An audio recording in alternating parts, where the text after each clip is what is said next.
जीवन में समय चाहे जैसा भी हो, परिवार के साथ रहो। दुख हो तो बढ़ जाता है और सुख हो तो बढ़ जाता है। मैं अजय, मेरी उम्र 18 साल है। मैं अपने कॉलेज में पढ़ रहा था और मेरी जिंदगी बहुत मजे में कट रही थी। मैं पूरी रात अपने दोस्तों के साथ बिताता, सुबह अपने घर आता और कॉलेज से जब दिल करे उसे दिन बंक मार लेता था। मेरी माँ और मेरे पिताजी लगभग दोनों मुझसे परेशान थे, लेकिन मैं सिर्फ अपने मजे में ही मस्त था।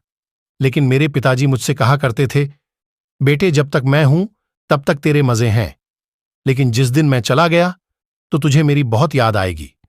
तो प्लीज अभी तो संभल जा, क्योंकि अगर तो अभी संभल गया तो संभल गया, नहीं तो तुझे बहुत ज्यादा पछतावा आएगा। लेकिन मैं इन सबको इग्नोर करके अपने दोस्तों के साथ कभी दारू पीता तो कभी सिगरेट और कभी जुआ खेलते था।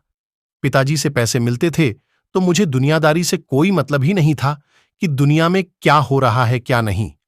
लेकिन आज देखते ही देखते हैं पिताजी को अटैक आने से उनकी मृत्यु हो गई और मैं देखता का देखता ही रह गया, क्योंकि अटैक के समय में भी मैं नशे में ही था। पिताजी की मृत्यु के बाद हफ्ते गुजर गए, महीने गुजर गए, लेकिन मुझे अब कुछ समझ नहीं आ रहा था, क्योंकि सारी चीज तो पापा से ही थी।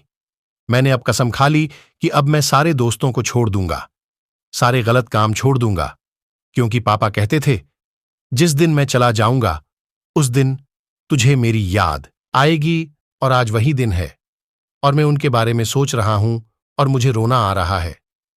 पापा भला अब नहीं रहे, लेकिन मैंने कसम खा ली है अब पापा के बताए रास्ते पर ही चलूंगा और उनके कारोबार को आगे बढ़ाऊंगा।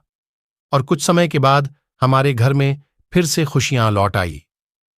मैंने अपनी जीवन में सीखा है, अपनी परिवार के साथ बैठो, दुख बटाए और खुशियां फैलाओ, लेकिन गलत रास्ते पर कभी मत जाओ। मेरी वीडियो अगर आपको अच्छी लगी हो तो मेरी वीडियो को लाइक करें, मेरे चैनल को सब्सक्राइब करें